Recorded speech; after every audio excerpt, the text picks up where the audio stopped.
Hello, everyone. Thank you to the May speaker series for the Snohomish County Transportation Coalition, Snotrac. This month, we have a great presenter, Ed Bronsdon of Outdoors for All, who will be discussing bringing adaptive cycling to adults and children. This is Bike Month, so this is just a great opportunity for Ed to talk about his program that he has at Outdoors for All.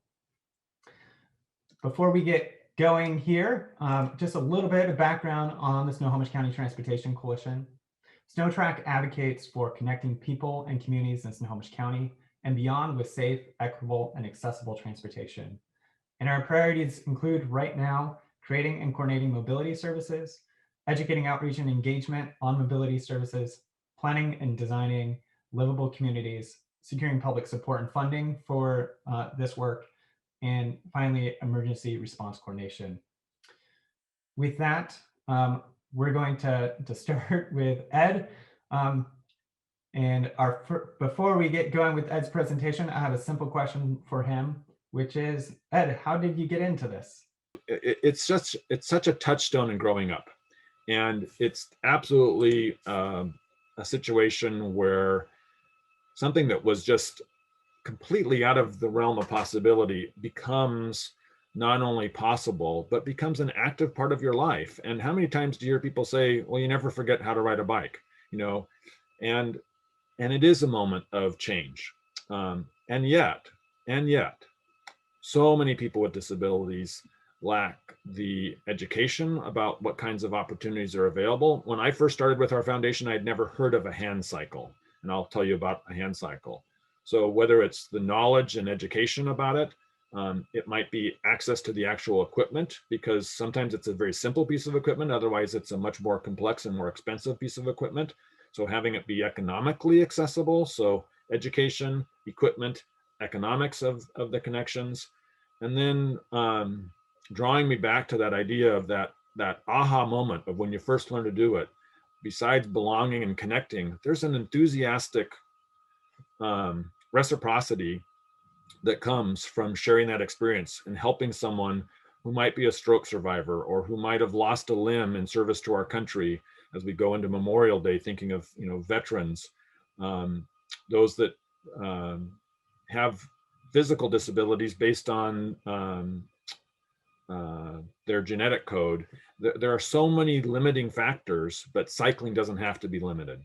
And there are so many amazing adaptive cycles that we can use, and use some ingenuity to make sure that everybody gets that same opportunity to be active and enjoy the outdoors. So you're right, it's not a short question. It may be a short question, but we are drawn to this like a moth to flame to make sure that we can get more people with disabilities and their families out and active. And adaptive cycling is just a profound way to make that all happen. That's really wonderful. So now I'll let you take over the meeting here and share your screen. Great. Yep. I will also be happy to respond to any questions that come up in the chat. If anyone wants to share their background, I would love to be able to respond with my remarks that are more specific to your interests. So both as I go along, or if you've got something like I'd like to particularly hear about cycling along the Centennial Trail, or I'd like to particularly find out ways that I can bring adaptive cycling to my school, or I work with a particular Parks and Recreation department in the county, and I'd like to bring adaptive cycling more here, or my school district, whatever that might be. If you've got a particular focus you'd like to see happen, I'd like to bring that out. So anyway, I'm Ed Bronsdon. I serve as Executive Director with the Outdoors for All Foundation. We are based in King County and Seattle, but we deliver programs throughout the region. Most of our programs take place out in the community, from Bellingham to Vancouver, to Walla Walla, to the Olympic Peninsula. And the way we do that is we have trailers that we can jam pack full of adaptive equipment and bring them to communities all across the region. Yes, we are open for adaptive cycling at Magnuson Park. That's the background photo behind me. So you can come to us and try out one of our adaptive trikes, or a tandem trike, or a hand cycle, or whatever. And those day use rentals are free. Wednesday through Sunday, thanks to a grant from the Seattle Department of Transportation, and thanks to some private donors, We are open 5 days a week, 10 a.m. to 6 p.m. For free daily rentals of any of the adaptive cycles in our fleet. If you want a particular cycle, we ask people to check in advance on that. Giving us a call or emailing us to make sure, hey, is the duet tandem available or is the side-by-side available? But you can't beat the price and you can't beat the terrain that we have to work with. And in addition to you being able to come to us, we would love to come to you. And we have funding available to help make that possible. What we're looking for is partners, representatives of a PTA from a school or a Snohomish County Department of Transportation, or a Parks Department or hospital or other group where you might have folks with disability who want to get out and go riding, but don't always know their opportunities or don't always know what is available. What I'd like to do is show you a couple of short videos that help describe some of the different programs we have. I do see that there are a couple of posts in the chat already, but hopefully I can share 2 brief videos. I will warn you in advance, you're going to see a commercial for VRBO because it was queuing up in my screen beforehand, but hopefully I can make this come across. This shows you one of the different ways we deliver our programs. So this commercial brought to you by VRBO for a second. Hopefully this screen comes across. Away from the kids for grown-up time. I'll skip it. Or get away from the grown-ups for kid time. There we go.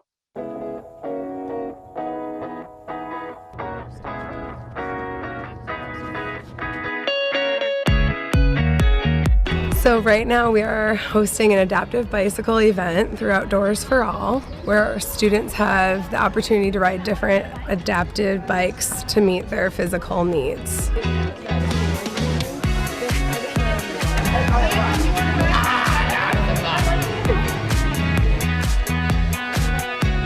Today here at our event, we have Pine Lake, Skyline, Cascade Ridge, and Challenger Elementary.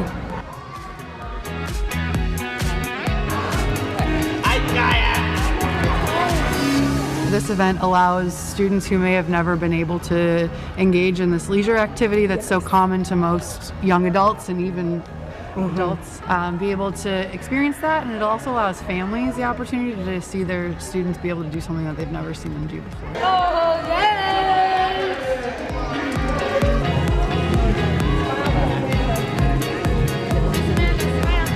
A lot of these kiddos need sensory input, which can impact their behavior, their moods, and taking these like movement breaks to regulate their system and allow them to attend to tasks better, and to overall like increase their participation. There's a student in here whose mom said that he hasn't ridden a bike since he was little because he's always been afraid of it, or he hasn't liked the typical style bike. So she hasn't seen him on a bike since he was young, and now he's 14 years old and he's flying around the gym using the arm pedal bike with a big, huge smile.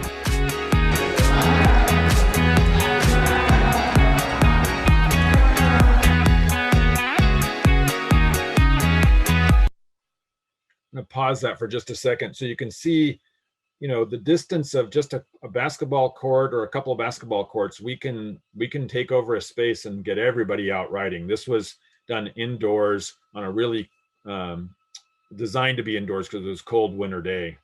But just a great example of how we get our programs out and active.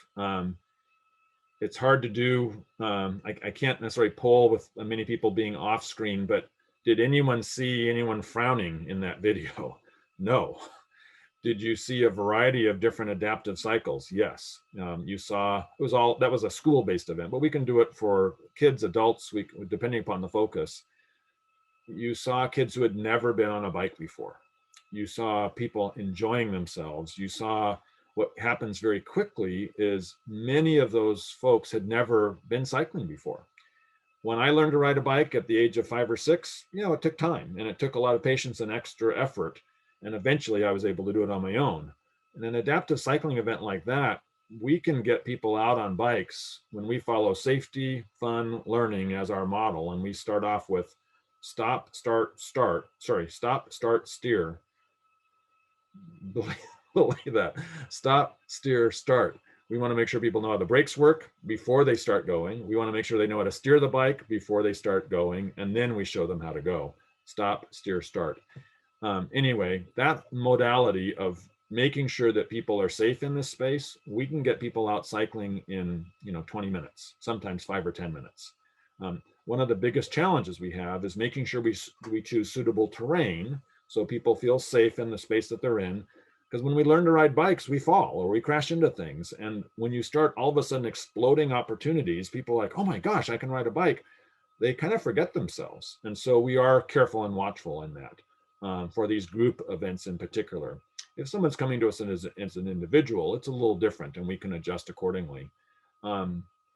So the way that we can do this is what you saw at the beginning of that video was a big old trailer that we hook up to one of our trucks, and we go to a school or we go to an activity where that is already in place, maybe a summer picnic for a particular group. We work with just all sorts of folks and all sorts of families, group homes, and customize an activity. When my kids who were in their 20s were young, I remember going to a birthday party where they got to there was a bouncy house at it. Well, we can do a birthday party or we can do a group activity that's already going on, and we kind of become the bouncy house. We're not going to bring a bouncy house, but we'll bring in a trailer full of adaptive cycles, and we'll scout out a location with you ahead of time to make sure that it's suitable. There are some fantastic trails in Snohomish County. One of my favorites is the Centennial Trail. And the beauty of that is if I'm going out for a bike ride, I'm an active cyclist. I've done the STP 11 times. But most people, when they're first time learning to ride a bike, you're not going out for a 20-mile or 60-mile bike ride. You may be riding a short distance like what was inside that gymnasium. So we want options where there might be a trail nearby, but commonly we're looking for kind of a flat open space that we can kind of cordon off in a reasonable way so we can keep track of folks. And then if they have questions or their foot doesn't quite stay on the pedal correctly, we can help adjust and make that possible. Ed, can I ask you a quick question? Yeah. Sorry, this is Megan. I work with individuals around the county and was wondering like how far will you typically go? Like, will you go to super rural areas if it's like an intentional event? Like, I think of like our community center out in Darrington who has access to like Whitehorse Trail, which is actually really great. And some of the families there who may never had that opportunity, but might be like really cool to partner. Is that something that you'd be willing to do if we brought that together? How do I hold up a sign with huge block letters that say yes? Okay, cool. That's awesome. Not only willing, but really want to do. Okay. The farthest I've gone for our activities, and my job is more administrative, but I do get out about once a week into our programs. The farthest I've gone is Spokane. Oh, wow. Okay. But our activities can be delivered all statewide. The critical factors, Megan, are that we want to make sure that we're working with a community that wants us to be there, and we worked out some different issues, because if we are cordoning off a parking lot, we might have to have permission from the partner, those kinds of things. Or if it's it's at a school, we just need the principal or whatever to sign off on that. Or like I said, in the Centennial Trail, there are a number of different bisecting points where you don't have to get a permit to use the trail, but we might want to say, oh, we're going to use this particular location, so meet here. Or we're also looking for locations that are transportation friendly. So if we're going out to a more rural part of the county, to make sure that when people are gathering together, that we don't have people parking on someone's lawn because it's really cool event. Or with permission. Exactly. So we will ask for forgiveness if we've done something wrong after, but we prefer to go seek permission ahead of time kind of thing. So no, thank you for letting me ask. I just think of like all of our families, or even like my own family growing up. It would have been so nice to be able to cycle together in a space and have that chance. So I just really I appreciate hearing about this and being able to tell some of the centers that this may be a great partnership as families are looking for things to do together, and be able to learn about a new resource where their individuals might be able to do things a lot. I know one of my young men who I do respite for, he does skiing with you guys. And so so just really appreciate you and your organization. Megan, one of the things that we want to make happen is we recognize that, as I said from the beginning, it's not just, there are multiple barriers. Economic barriers can be a barrier. We work really hard with fundraising. Right now, we can provide 90% financial aid, and in some cases, 100% financial aid. So there's almost no cost for us to come to an event like this might be, $800 to $1,000 for a comprehensive full day event that would serve 100 people. Well, right now, those costs are down to $100 or less for the entire group. Because we want to make sure that when people are coming to do the activity, there aren't barriers to do that. We might go to Snohomish County to ask for some support if we need some additional support to meet that case. Yes. Or if Snohomish County wanted us to be there on a regular basis, we'd ask for grant and contract funding, like what we did with the Seattle Department of Transportation. We got about a $45,000 grant from the Seattle Department of Transportation. We double matched that with other dollars, and that $150,000 allows us to run our adaptive cycling center for free for 6 months out of the year. So we're committed to making sure that economics are not a barrier. At the same time, making sure that the equipment is maintained, that we can bring it to the right locations, that we have the right trailers, that we have the right settings once we arrive. We'll do some scouting because we've come to events where, oh, everything's great, and we show up and it's not an accessible location. So there are things like that where we want to scout out ahead of time and make sure we're tracking on it. But yeah, it's what you saw in that video. I mean, I've seen that video a lot because I've shared it with a lot of different folks, and every time I see it, I get so excited. I see those kids and the two boys who are 14 or 15 years old, and the one boy goes and he pats the other kid on his helmet, and they're just laughing, and you go, yes, that's the inclusion we should be committed to. That's the society that I believe in. When I was a kid learning to say the Pledge of Allegiance, it ends with the words, with liberty and justice for all. It doesn't just say for some. And too often, folks with disabilities don't have those opportunities. And if they do, they may have the opportunity, but they don't have the right equipment. So we're committed at Outdoors for All to making sure that they not only have the opportunities, they have the education that's necessary for it, that they have the equipment, that we don't have economics as a barrier. And by the way, you need us to come to you? Great. We would love to do that, Megan. So yeah, I'll put my contact information here in the chat as well in just a second. But I wouldn't be the one to schedule it, but I'd put you in touch with one of our staff members, Catherine or Alicia, and we will coordinate to come to you. And we'll also coordinate to work with you in your community if it's something like, well, we want this to be an ongoing thing. Great. Well, let's see if we can talk to a Rotary Club. I have my Rotary shirt on. The University Sunrise Rotary Club, which I'm a member of, is a big supporter of some of the programs we do in Seattle. And we do that in the same thing with other communities. We'll look to find community partners, maybe a Chamber of Commerce, a PTA group or whatever, to make sure that we don't just come in one time a year, but we can come in on a regular basis. I got to breathe for a second. I just get so excited because it's Brock's first question. What brought me to doing this now is that so many people are counting on us, and I haven't even met them, and I've met a lot of them, and I've met some of the folks you see in the photo behind me. This was a group visit with us. But we're getting people out on bikes who have never been able to go cycling before, or in some cases, we're able to cycle.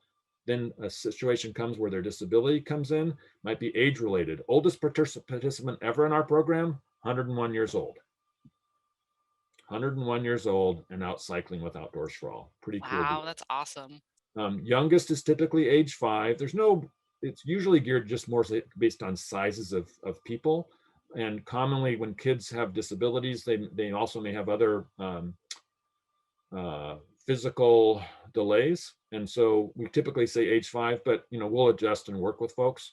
The little girl you saw, she's small in stature. She was riding at one point she was riding the hand cycle, and another time she was riding side by side with one of our tandem bikes. We have just such an amazing variety of cycles. We can get anybody out and about, but for our typical program operations, 5 and above, and no upper age limit. One of the things that's commonly happening now, particularly as baby boomers age, is we're running into more age-related factors where people who don't think of themselves as having disability earlier in their lives now have issues that are coming up. And so they're looking for ways to stay active. And that's where some of these recumbent trikes particularly become popular. You might be able to balance on a regular bike, but maybe you don't feel as comfortable doing that. Or even if you could balance on it, your hips and joints and knees and other things are not working. It's one of the really common things we've discovered with men and women coming back from deployments in war is their bodies after multiple deployments, they were carrying a bunch of gear. They basically have arthritic type conditions brought about by their service related injuries. And as a result, they might be able to balance on a regular bike, but not do it without pain. And yet we get them on a recumbent trike and they can go for miles. And so staying physically active, here's another thing. Anyone here, I can't see hands, but anyone here feeling like the pandemic has made you more socially isolated? I bet you the answer is yes. Anyone here maybe not getting as much physical exercise as you might like? Yes. And so anyone here may be looking for ways to connect with other people so you can focus on your mental health and that you can get and stay active. Well, we've got the gear, we've got the interest, and we've got the means to bring that to anywhere in Snohomish County. As I said, I think one of the biggest challenges is transportation. So if folks can't come to us, although like I said, we welcome people to come to us, we are very pleased to come to you and work with you and come to communities throughout Snohomish County. We need partners and we need folks who'd want to help make this happen. I'm going to show one other video as I keep rambling on here. So hopefully I can get to the right spot. Bear with me as I switch between Teams to Zoom, and actually bear with me.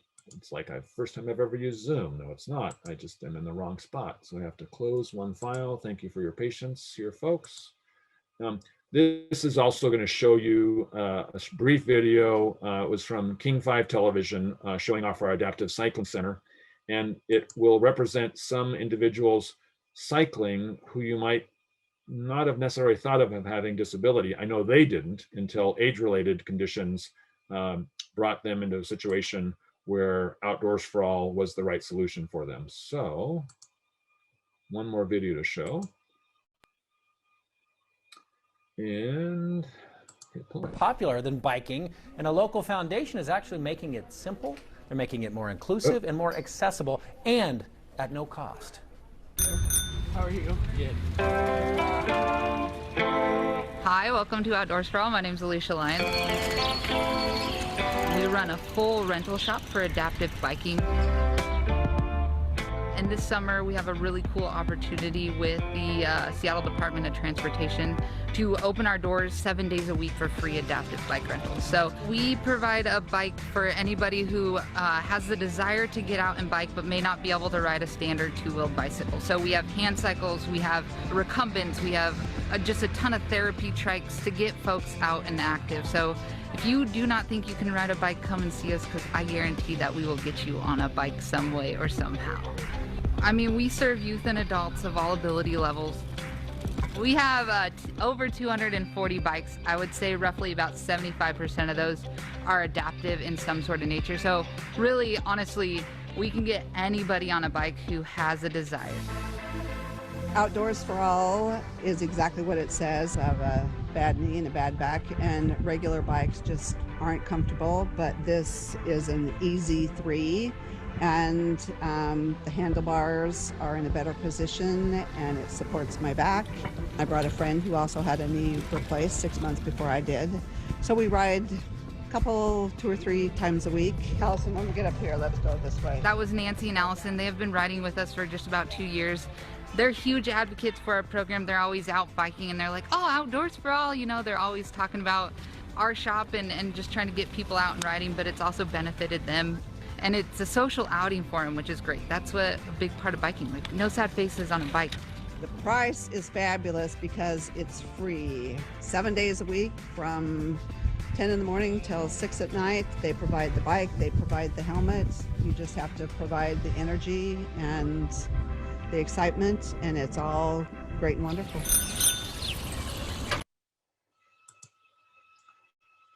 So, one qualifier, it is available 7 days a week, 5 days a week for the 10 to 6 schedule. This summer, because of the pandemic. Our first film tonight, sorry, Saoirse Ronan as...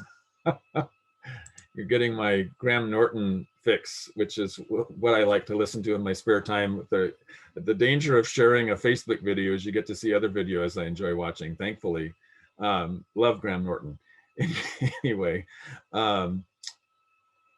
the cycling center this summer is a slightly different operation than a non-pandemic world. We are open by appointment on Mondays and Tuesdays, so you'd have to call and reserve a cycle, but we're open officially Wednesday through Sunday at no cost. So while it's not a program in Snohomish County, certainly Snohomish County residents can still take part. You'd come to us. If you know where Magnuson Park is, it's in North Seattle. It's about 1.5 miles from Seattle Children's Hospital. And heading south on I-5, you'd take a couple different exits. Just Google us and it's easy to find. The park is 350 flat acres, so wonderful for riding. And then it's just 1.5 blocks away from the Burt Gilman Trail. So someone who wants to go for a longer ride can get out and ride there. But Nancy and Allison were featured in that last video. Like I said, are great examples. They're in their 60s and they didn't have disabilities growing up, but they just have some factors as they've gotten older and some surgeries and other kinds of things that kicked in so that riding a regular bike just wasn't going to be suitable. And they now are regular riders. It's pretty amazing to see that aha moment when you're a 5-year-old. It's also a pretty amazing moment to see that when someone's in their 60s, 70s, or older. At really any age, we're going to get people out and active on cycles. So again, you can come to us or we can come to you. Some of the bikes that we have are fairly inexpensive for people to buy. We don't try and sell the equipment. We certainly will point you in the directions of where you can purchase it from. We know some grant funders that are out there that will actually purchase bikes, adaptive cycles for people with disabilities. We can point you to who those are.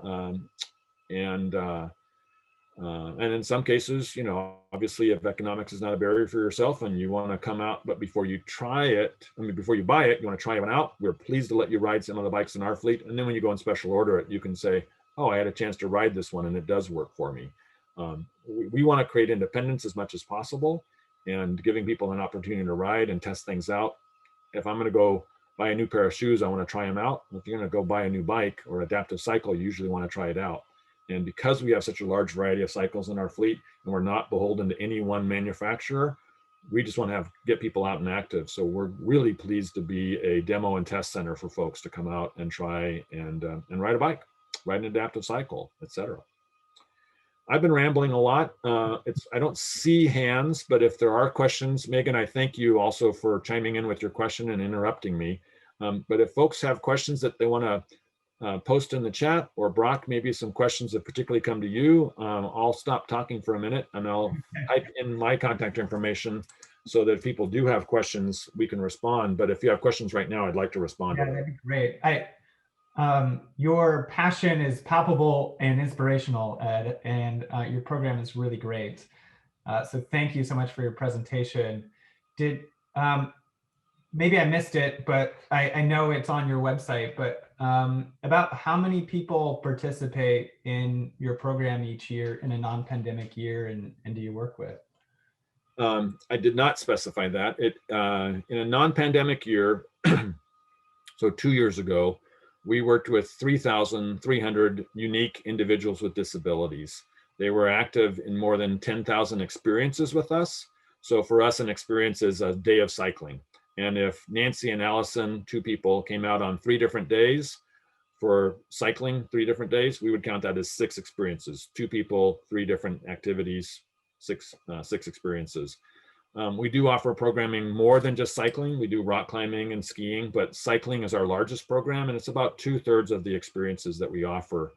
I love to ski, but skiing in the Northwest is, probably 4 months out of the year. Whereas cycling, if you don't mind getting wet, it absolutely is 12 months out of the year. Yeah. Commonly, it's a 9-month sport. If you take the winter off, they're so easy to get out and be active. We have folks who have rented our adaptive cycles and put them on a wind trainer or a roller trainer, and will be riding a hand cycle at home during the pandemic and staying fit. Last year, we did a program called Bikes to You, because we were still, I don't know who on this call was still washing their groceries a year ago. I was, bringing boxes of cereal home and spraying everything down. Well, now we know that's not a concern, but we didn't know that last year. So we couldn't run our adaptive cycling center. And instead, what we did is we sanitized our bikes and we brought them to people. We made house calls and we delivered them for free to people in their homes so they could ride in their house on a trainer or could ride just in their own neighborhood. That program is being considered to be restored, but with the restoration of the cycling center, it's temporarily on hiatus. But we're certainly open to the idea of that. Right now, if you wanted to take a bike and rent it for a month, you could come to us. There are some fees associated with that are different than the day use free. But renting a bike from us for a week or a month is certainly possible. And that's easily done, and financial aid is available for that as well. So back to Brock's original question, thousands of people with disabilities, but we would like to get thousands more. Yeah. Well, I would love to open it up to Q&A, and something that might help facilitate that is if we all go off of our hidden cameras and pop up. And I'm wondering if folks would be willing to do that. And then maybe I'll just call on people, just a few of you, and see if kind of what your thoughts might be. So I'm going to start with Claire, put you on the spot here. So Claire leads what's called the Leafline Trails Coalition. And Ed, you're probably familiar with it, but is a great organization, coalition effort to kind of brand our regional trails at one level, and then also make sure that we're advocating for for our regional trails to be expanded and improved. Claire, do you think there's opportunities of working? It might be that Outdoors for All is already a member of Leafline, so that's one, I guess, partnership. But do you think there are other opportunities for Leafline to work with Outdoors for All? Yeah, absolutely. And hi, Ed. It's nice to see you in real time. I know we've interacted via support letters and some emails, but it's always nice to put a face to a name.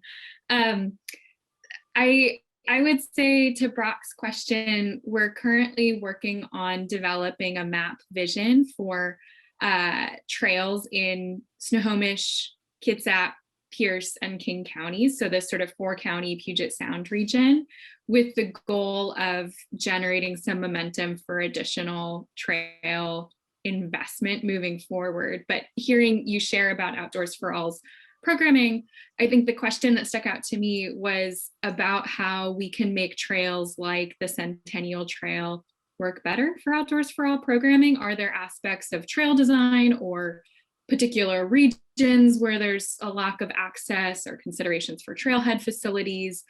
What would make the trail network more accessible, in your opinion? Accessible restrooms. That's probably the biggest challenge. Everybody wants a restroom, but people with disabilities in particular may have issues.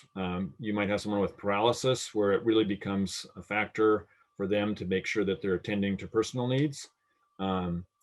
Years ago, we used to drop a 45-foot moving trailer full of bikes during the month of August at the Machias trailhead right on the Centennial Trail. And we just, because of some staffing changes, this is more than 10 years ago, and also due to some cutbacks, financial cutbacks we had at the time, we had to curtail that program. We'd love to bring it back. And I think that's a great example of, is there a place where there is not just a restroom, but an accessible restroom? There are places where like, oh, well, there's a Santa can here. Well, that's great, but it doesn't work for someone who has a wheelchair. Those are the kinds of things we have to just be extra attentive to. So commonly, just very basics are restrooms. After that, there are times that some of the bollards get placed in there that some of our adaptive cycles are very wide, but even then it's very rare that we can't make it work. We just have to slow down. The side-by-side bike that you see, I don't think it's actually me. Yeah, so you can see a side-by-side, the red bike in my background, that will just fit, but by like an inch. But it does fit. So we're typically able to make that work. And we need partners. We want folks to say, hey, we'd like you to come here. Can you make this happen? Money used to be a larger barrier. It's less of a barrier for us now because of the financial aid that we've been working on. But we are looking for partners. And we'd love it when there's an economic partner that's out there too that would say, yeah, we'll help underwrite and sponsor this activity, that kind of thing. Great. I'm going to go to Salwa next, and I'm not really calling on you, but I know, so Salwa is the mobility coordinator for the, what are they called now? The Snoqualmie Valley Mobility Coalition. And so that's a similar organization to ours, Snotrac, but for the Snoqualmie Valley. And Salwa has been really excited about integrating bicycle issues into her work. And of course, there's the trail there. And so I'm curious if you've done programming on the Snoqualmie Valley Trail or in those communities. We haven't. We are active on the trail out at exit 38 with our rock climbing program, but we'd love to do more. So, folks that would want to come to us, it might be a connection in the schools, it might be a connection with County Parks Department. We would welcome it. I think I hit that. Yeah, so would love to do it. Thanks, Brock, for bringing that up. I mean, I think part of the question too, and then I've had a conversation with Claire as well, but just about surfacing of trails and just wondering, because Snoqualmie Valley Trail is a kind of like a hard packed gravel trail. And I mean, it looks like with the equipment you have there that shouldn't be too much of a barrier, but just wondering about like surfaces for trails. And then I put on another hat because I'm involved a lot with PTA groups in the Valley. And so I was definitely thinking about our schools. And yeah, I mean, I'm going to be reaching out to the Riverview School District. I don't know if you've ever reached out to them. And Duval, we're right there. Pretty good access point to the trail in Duval. So I just see that as a potential partnership there, working with the school district. We've worked with Families for Effective Autism or FEAT for many years, and they used to have a summer picnic every year in Carnation. I think it's been a few years since they've had the picnic, and certainly the pandemic this last year made it not happen, but definitely there's some great terrain that's out there. We do ride in Flying Wheels every year, which goes through the Snoqualmie Valley. For those of you who don't know, it's an event that's sponsored by the Cascade Bicycle Club. And so we have riders with disabilities who participate in that event every year. Commonly for surfaces, back to that question, we because our cycles are not commonly, the real thin tires, we're actually pretty good on firm packed gravel, not loose track gravel, but a firm packed gravel can certainly work fine. Commonly in Magnuson Park, where we're based, about a third of the route across the park, which is almost a full mile-long trail, is actually hard packed gravel. If it's loose packed gravel, it's not going to work well, particularly for hand cycles. But if it's a fairly firm pack, it will be just fine. The smoother it is, the easier it is for everybody. And so we're relatively flexible on that. And like I said, if it was something where we're looking at doing an event, we'll either ask you to take a quick little video for us, or we'll send someone out to make sure we assess the site. Or in many cases, our staff are out on those trails anyway, and they'll go, oh, I know that section. If we go a half mile further south, it's actually better. So those kinds of things are definitely, we want to do some reconnaissance to make sure it works. Thank you. All right, Mariana, it's your turn for being picked on a little bit by me, but not really, which is, so Mariana is over a year ago had my position. So she's familiar with Snohomish County in an in-depth way, but she's now leads WSDOT's overview of programs like mine in terms of grant funding. One thing that I've been curious about, and you talked about going to supportive homes or to group homes and providing programming. And some of our partners are senior centers who provide shuttle services for seniors and people with disabilities in their community. So we have relationships with those organizations, both us and like Salwa and others. And so what kind of opportunities are there that we could reach out to senior centers and other senior housing facilities? Are you asking me? No, I'm more asking Ed, and I'm hoping you're listening, Mariana. I wanted to make sure Mariana had a chance to weigh in if she did. Yeah, I have so much to say. I just want you to know I'm doing the happy dance. I love this. I absolutely love this. and if I think about it, so before you answer Brock's question, let me just throw this out from the state level. We talk a lot about first mile, last mile solutions. And when I was doing Brock's job, one of my favorite meetings that I would attend was at the ARC of Snohomish County. And I really enjoyed working with all of the staff there, and then all of the folks that are being served there. And they are young adults and adults with disabilities. All disabilities. Yep. What a brilliant. I mean, whoever way back in whenever thought this was such a great idea. It's amazing. But from the state perspective, when I think about multimodal and I think about first mile, last mile, I go, oh my gosh, what an opportunity for some of these. One of the things that we really struggle with for our folks with disabilities is their ability in some cases to get from where they are, where they live, to where they are, say, inside the paratransit border, where they can actually pick up a bus. And, I'm just thinking about giving people the opportunity to experience some of these cycles, bicycles, tricycles, et cetera, gives them an opportunity to maybe solve that problem in certain circumstances. Obviously not when the weather is terrible, but, having that ability. I'm just kind of overwhelmed with what you've just shared. And I was going to ask a question about gravel trails as well, because I live in Kirkland. So we have the cross that connects with Bellevue and south. And it's a hard packed gravel trail. And I wondered about your bikes. I'm just thrilled to see this. I've ridden that trail both on a standard bike and on an adaptive hand cycle. The hand cycle I rode for a much shorter distance. That's an example of a trail that can work, but it's going to, again, work better if we've got concrete to be underneath.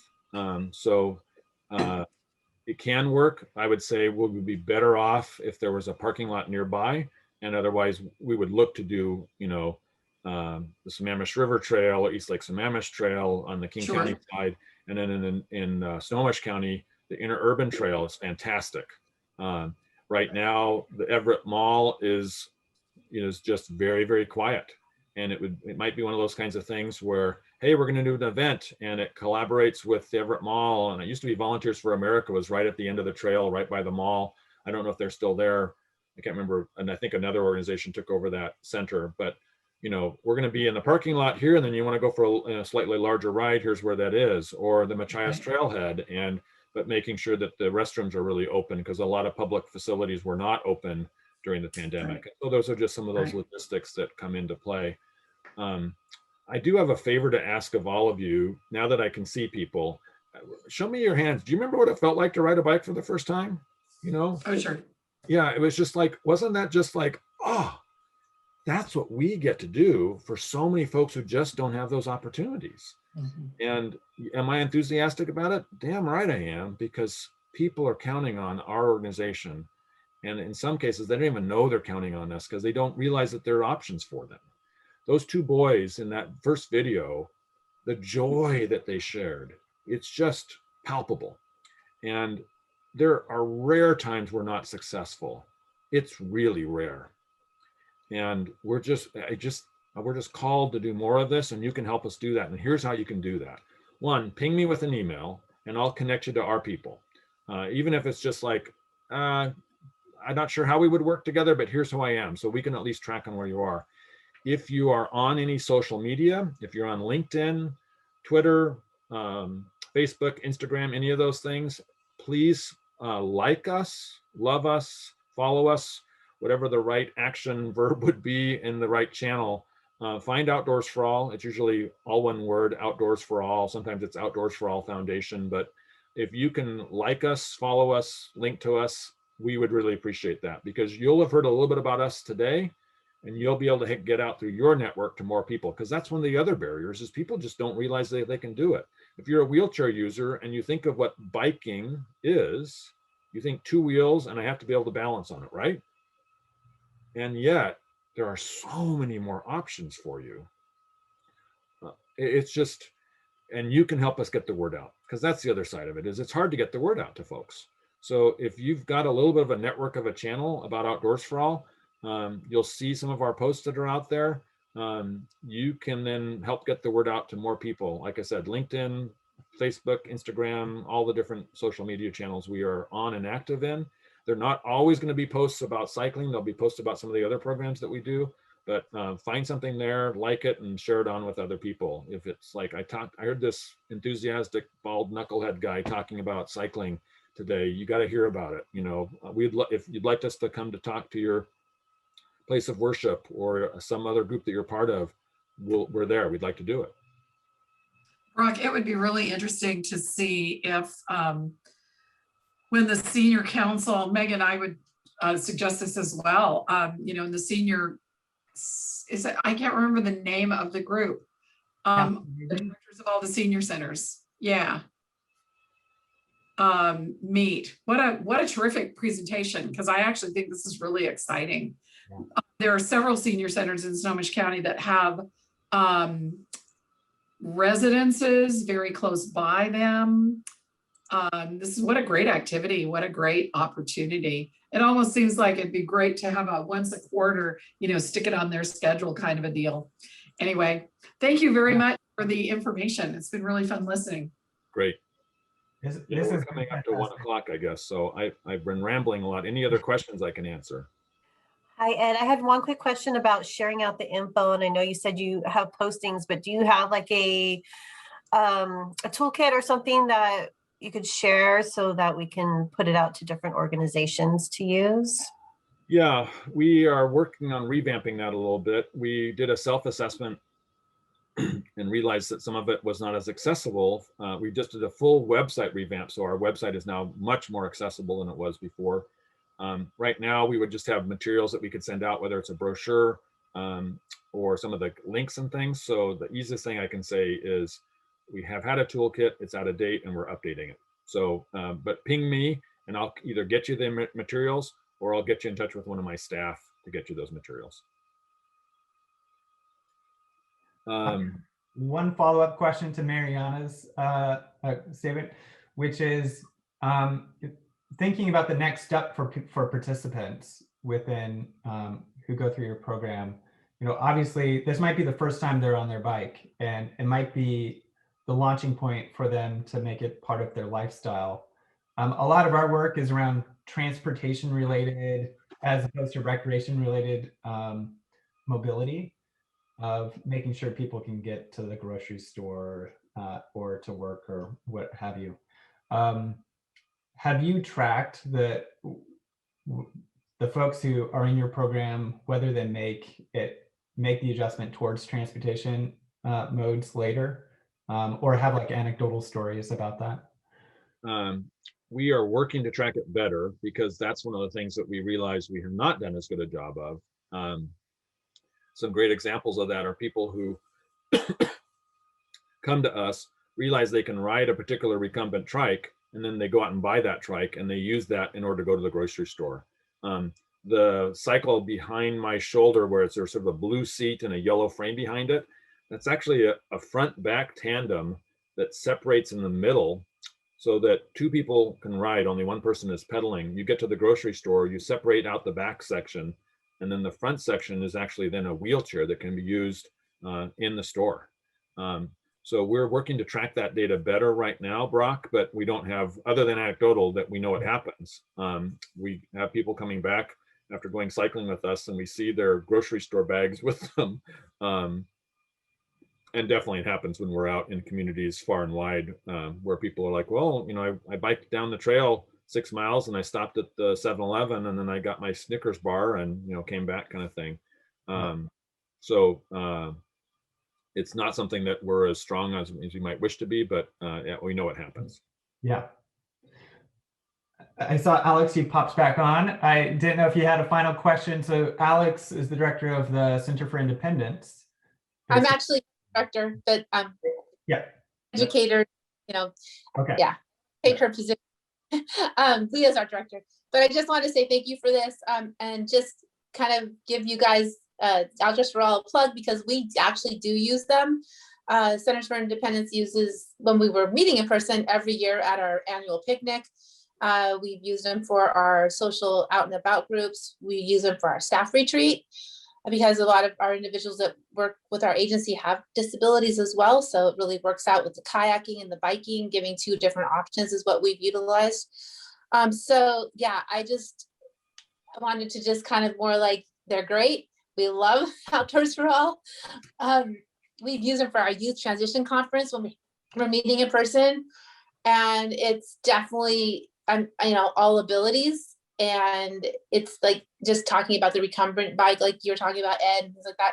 It's amazing because we have people of all ages. And at our annual picnic, we actually have a lot of people who would be considered in the senior age group. So you've got aging disabilities and other disabilities together, and they're all participating. So I just wanted to say that because I love Outdoors for All. So that's why I saw this with the speaker, I was like, yes, I'm coming, even though I know about him, I'm coming. So Are you guys doing stuff in person this summer? we were hoping to do something I think we are in July. I think we're coming to our staff retreat. We're having a youth transition conference in August, but I'm not sure if we've coordinated with you guys on that yet. Yeah, because give us a call. It's still things up in the air, because since, yes, we've got a lot of things going on that are better in this pandemic, but we still have possibly people that have compromised immune systems. So we're trying to make sure that everyone's safe still. Well, definitely, thankfully, the CDC information that's come out just a few weeks ago acknowledging outdoor stuff is much less of an issue. We recognize surfaces are a watchful thing, but not as big of a concern. Boy, if whoever's coordinating those, have them give us a call, Alex. Thank you for that testimonial. Sure, I think she already has. So anyways, sorry I took up the time, but I just had to say something. So Well, I think this is a perfect place to end on that high note. Alex and Ed, thank you so much for being here and presenting. I'm inspired by what you do, so thank you. I'm going to end on the end screen here just for folks to know when our next meeting is, or next speaker forum. So next month is Ride Transit Month, and we will have Chris Rawl from Transportation for America and Alex Hudson from Transportation Choices Coalition to talk about the future of transit funding in our state legislature and in Congress.